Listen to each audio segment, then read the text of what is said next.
Hi, I'm Ben Jansen with Cimarron Trailers. I want to help you with a maintenance tip today and how to use your trailer.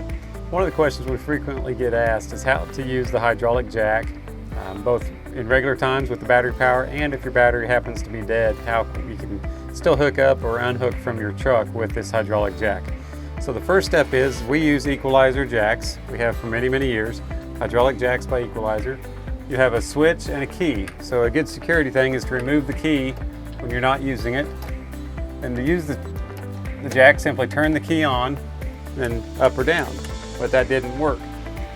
That's because we now have a battery cutoff switch on all of our batteries. So you can turn that battery switch on to provide power to your battery, and then the jack works, up and down.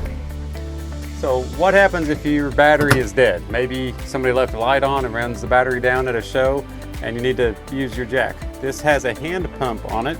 So we have the handle provided by Equalizer. Simply put that in just like you would on a bottle jack, and you can pump this and the trailer is going to go up.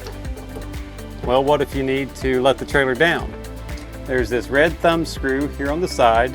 Simply twist that, pull that out and twist it about a half a turn.